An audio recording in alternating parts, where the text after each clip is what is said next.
you? My name is Esther Mwende Malu. I'm an undergraduate student from the University of Kabianga. I do blog, I do knit, and I'm an orator. Welcome to the story of student entrepreneurship.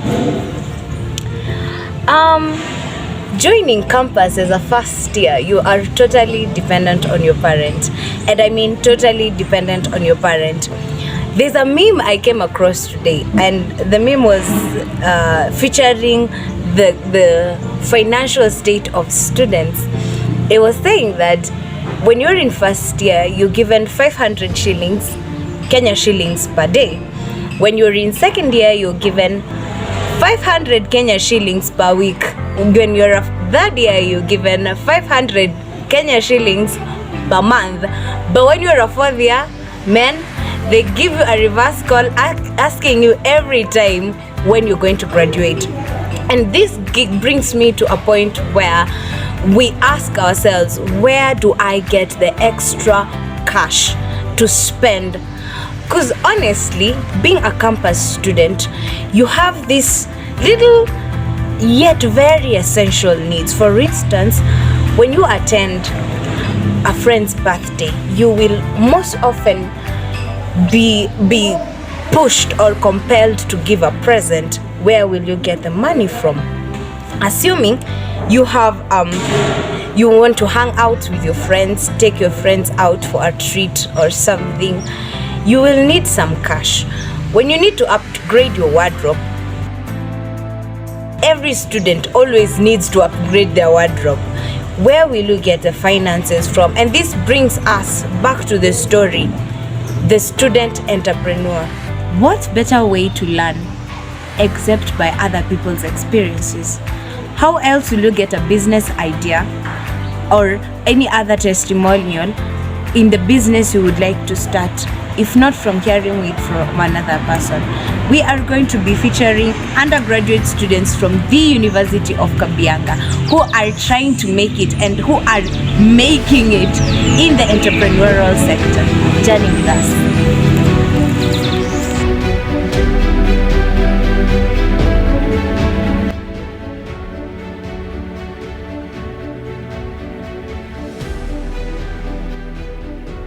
This is Mwaniki, and this is my student entrepreneurship story. Personally, I don't come from a stable background. As a human being, I realized that I am supposed to do something that could give me income so that I could sort my financial issues. So after high school, I went to Nairobi to look for a job. I hustled in some companies, like I worked in Patiala Distillers. Ilikuwa kampuni ya pombe, so I worked there for 2 weeks.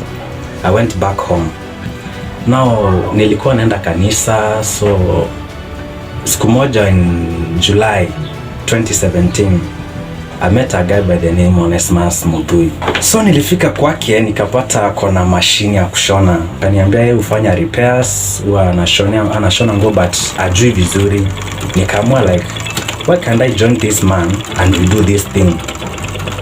So in August tulikuwa na wedding fulani ilikuwa kanisani kwetu ya one of our youths.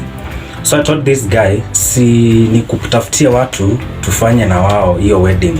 So akapata like, nilimtafutia 5 people. So akaamua kushona hizo nguo. Though hazikutokea vizuri, but zilikuwa somehow good. Tunapata anaenda shule, anakuja, so mimi ndo naachwa hapo nikimsaidia. And the first thing alinifunza ni kufanya overlock na kupiga pasi. So tunakaa napiga pasi, nampikia akishona. Some other times tunashona overnight. Kazi yangu tu ni kumpea company, kupiga pasi, then kumpigia story ndio asiboeke. Nikaona no, akienda shule ananiacha hapo naachwa bure. Siku moja nilienda kwa closet yake, nikachukua short yake. Then kuna materials zilikuwa zimebaki, achukua, nika try to follow that process ya kushona short. Though sikuwa najua, na nika come up with a structure yenye ilikuwa inakaa short though haikuwa short, na niko bado I keep it up to date. Alikuja akapata nimetengeneza kitu kama hiyo, so akaniambia I see you have a passion in this thing. So alienda akanunua material akaniletea na akanionyesha the process ya kushona short. Sasa hiyo ndio siku ya kwanza yenye nilishona short for 2 days. Na shona na angua bomoa, na bomoa. Then akaniambia sasa wewe kama unataka kujua usikufe moyo. Na shona naambiwa bomoa, na bomoa yote tunarudia tena. But sasa through hiyo kukua patient nikajua kushona short. Na mimi I think in this thing is like I can't say that I'm a genius, but I only learn once. Nikianza kuonyeshwa kitu naonyeshwa once then naelewa. So akanionyesha kukata dresses, nikajua kushona dresses. Akanionyesha kukata like tulianza na trouser.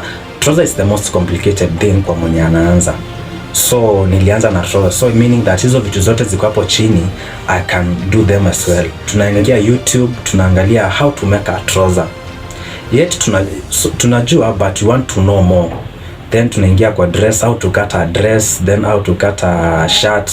Na tukajua before I began nilikuwa alinifunza na bow ties. So when I came to Kabianga sikuwa na machine. Na since sikuwa na machine na maisha ilikuwa ngumu, by the way, wacha tu niseme kweli, maisha ilikuwa ngumu tukiwa first year. Tukiwa hostel tulikuwa tunakaa wase wanne. Those guys were my friends. I showed interest to my roommates na nikamwambia guys I can do something. Na since one of our friends alikuwa too much in CU, so alipata like kuna wakati CU alikuwa anataka bow ties.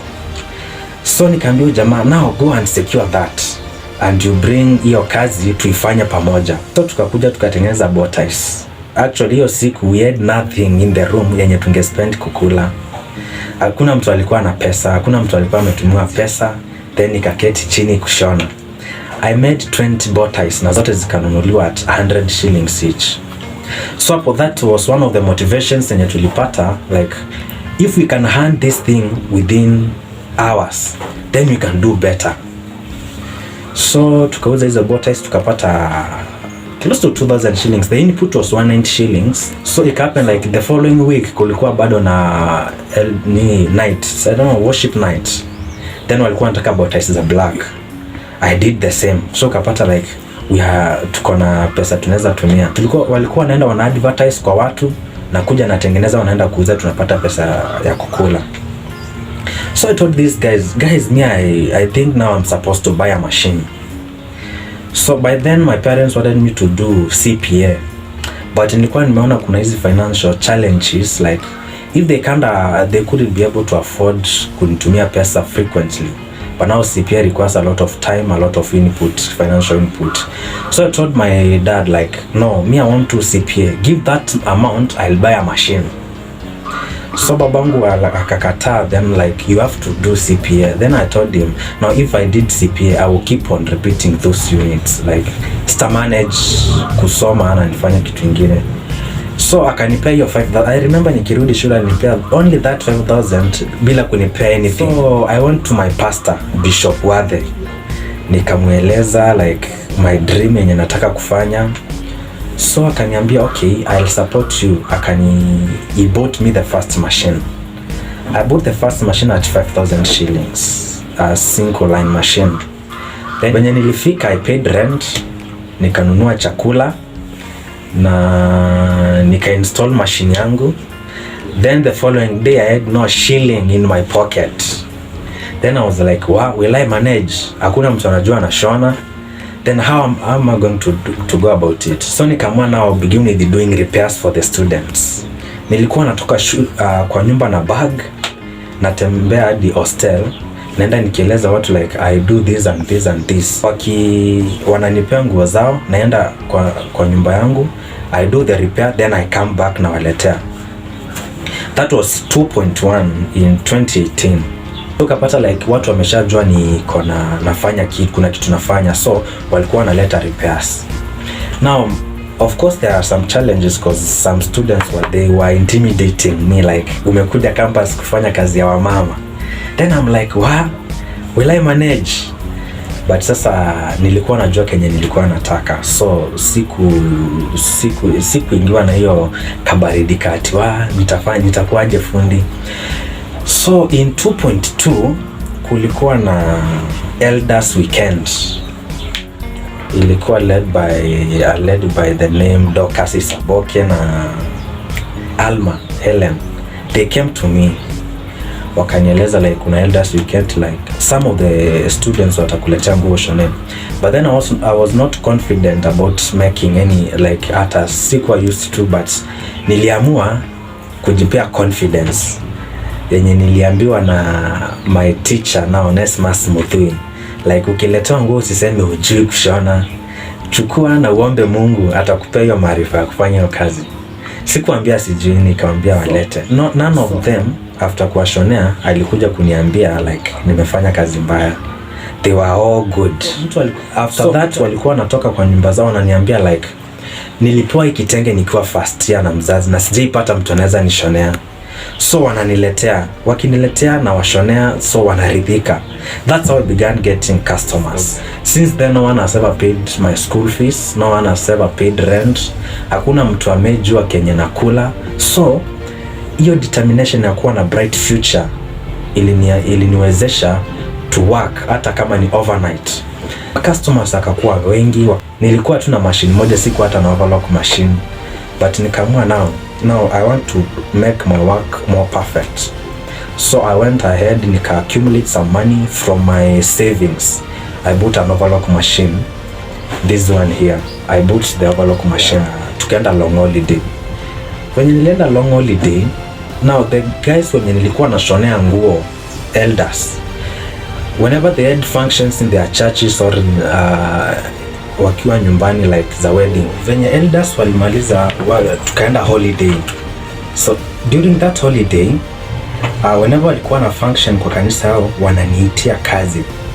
So since I was in Kitui na most of them were in Nairobi, others were in Kisumu, others walikuwa Bomet, those are the functions nakumbuka nilifanya kazi. So wananitumia measurements, they tell me the material yenye wanataka, so mi na shona, then I send as a parcel.